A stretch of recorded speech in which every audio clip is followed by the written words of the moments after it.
Hi, I'm Anne. And I'm Adam. Welcome to to Daily English Podcast. Podcast. Adam, today I notice a slightly different vibe in you. Your eyes are shining a lot. How's everything going? Hi, Anne. Hi, everyone. Well, the truth is that I am a little excited.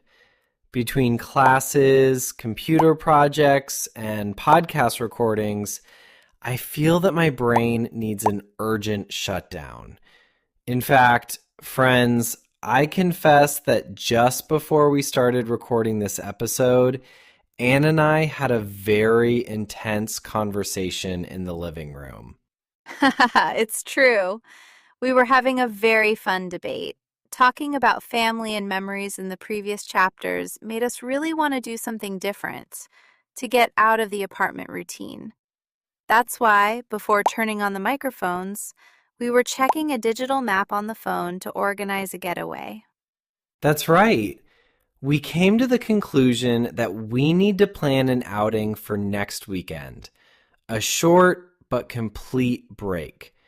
And we thought that this is a perfect topic for today, because planning a trip with a friend is one of the best ways to learn how to negotiate, express tastes, and say what you prefer to do in a new language. I love the idea, Adam. It is a super real situation for all young people.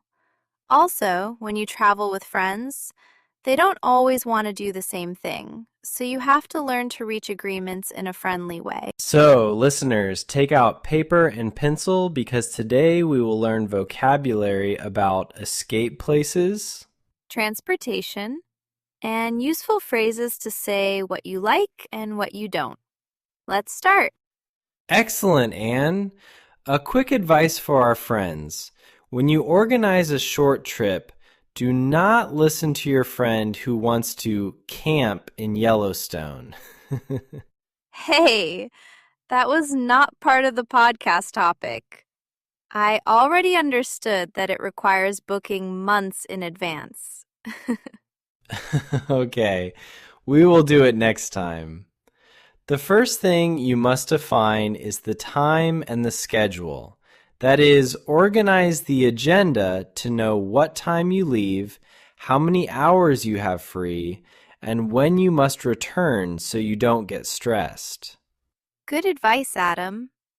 Well, in our debate from a while ago, I proposed that we go to a lake after the Yellowstone topic disappeared. A lake is a large body of fresh water surrounded by land. A beautiful place where the water is calm. I love nature and silence, and I think spending next weekend near a lake is ideal to relax, walk, and listen to the birds. The lake sounds nice, Anne, but to be honest, I am a little afraid of getting bored if we just look at the water all day. I would rather go to the neighboring city to visit a museum. A museum is a building open to the public where valuable objects of history, art, or science are kept and shown. There is an incredible modern art exhibition that I want to see. Oh, Adam, I love museums, but that sounds boring for a relaxing weekend. Going from being locked in the podcast set to being locked in a museum with air conditioning does not convince me. I prefer 1,000 times to breathe fresh air. Besides, we can go any day. What do you think if we look for a middle ground? Instead of a hotel in the city, we could rent a cabin. Let me think. A cabin is a small and simple house, usually made of wood, that is built in the forest or in the mountain. It is a very comfortable place to spend the night with friends. I like that better, Anne.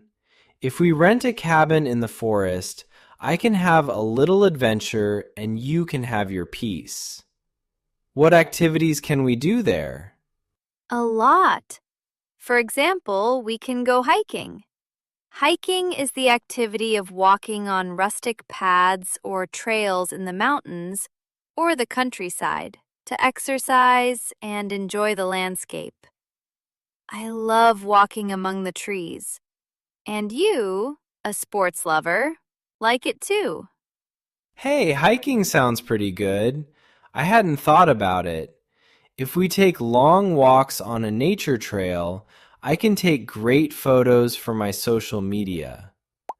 A nature trail is a narrow path that is prepared inside a forest or park so that people can walk safely without getting lost in nature. Exactly. You see that we are understanding each other.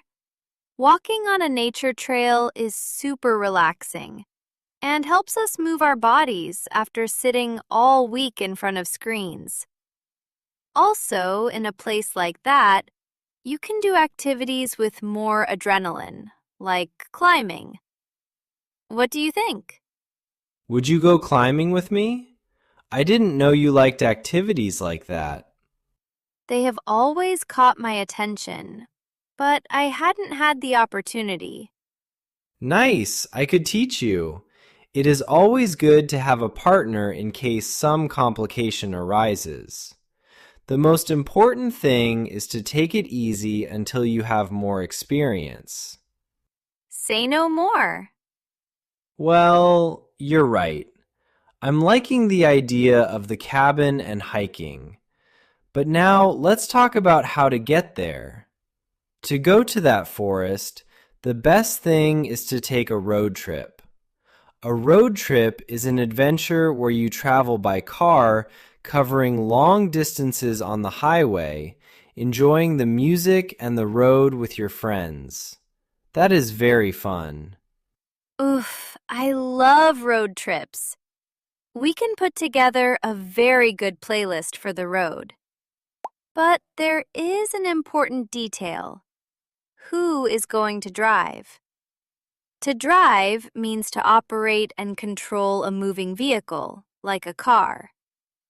I have my license, but I get a little nervous with very long trips. Don't worry about that, Anne. I can drive all the way. I like driving on the highway a lot, and it is very relaxing for me. Plus, that way you can be in charge of the music and checking the map on the phone so we don't get lost. Perfect! It's a deal. I'll take care of the fun in the car. Now that we decided on the place, the transportation, and the activities, we have to think about what comes next. To pack. To pack means to put your clothes, your shoes, and your personal objects inside a bag or a big backpack to take them with you on the trip. What are you going to pack, Adam? Since we are going to nature, I am going to pack comfortable clothes, strong shoes for walking, and a jacket in case it is cold at night inside the forest. It is important not to bring too many things so the car is not so heavy. Listener friends, this is another great advice. When you travel with friends, pack only what is necessary so you have comfortable space in the vehicle. True, you always pack too much and end up using half of it. I will bring my camera, sunscreen, and my first aid kit for emergencies. Never forget it, guys. That is excellent advice, Anne. You beat me this time. Yes! Wow, Adam, we managed to plan everything in a few minutes. At first, we had very different ideas, but by talking, we understood each other very well. That's right, Anne. That's what traveling with friends is about. Expressing what you prefer, listening to the other person, and looking for an option where both have fun. Guys who watch us and listen to us from home, what do you prefer for your free days? Do you prefer to go to nature to walk next to a lake? Or do you prefer to go to the city to visit an elegant museum? Tell us in the comments. Yes, we really want to know what kind of trip you like best. Leave your answers down here. And remember, if this peaceful space helps you improve your vocabulary and learn English without stress, subscribe to the channel. give the video a like, and share it. Your digital support is what drives us to keep recording more episodes. Please subscribe, guys. And, well, Anne, now that we closed our perfect plan for next weekend, I think it is the ideal moment to do our vocabulary review before turning off the set lights for today. I think that's excellent, Adam. We are going to review the key words that we learned conceptually in this episode, so our friends have them very clear. Lake. A large area of fresh water surrounded by land on all its sides, ideal for resting. Museum. A public building where objects of artistic, historical, or scientific value are kept, protected, and exhibited. Cabin. A small, rustic house made of wood or stone, usually located in forests or mountains. Hiking. The sporting or recreational activity that consists of walking on mountain trails and paths. Nature trail. A narrow and marked path inside nature to walk safely. Road trip. A long journey made by car on highways to travel with friends. To drive. The action of managing, guiding, and controlling a vehicle like a car or a truck. To pack. The act of putting clothes and personal objects into a suitcase or bag before starting a trip. To prefer. Choosing one thing among several options because you like it more or think it is better. Would rather. Expression used to indicate what you would like to do in a specific situation in the future. Exciting. Something that causes a strong feeling of joy, enthusiasm, or a positive surprise. Boring. A situation or thing that has no interest, that tires you, or does not generate any fun emotion. Deal. Phrase used to close an agreement or a negotiation in a friendly way between two people. Next weekend. The closest Saturday and Sunday days on the calendar that are used to rest. Schedule. The distribution of time and the hours in which a specific activity is planned to be carried out. And that is our vocabulary of weekend plans and vacations for today. Very well, we finished recording for today. Don't forget to practice these words in your mind the next time you think about going out with your friends or plan a short trip. That's right, Adam. Enjoy the process calmly, guys. Remember that this will always be your peaceful space to improve your English naturally. Subscribe and share the video. See you in the next episode to keep learning. Take good care of yourselves and happy learning. Goodbye.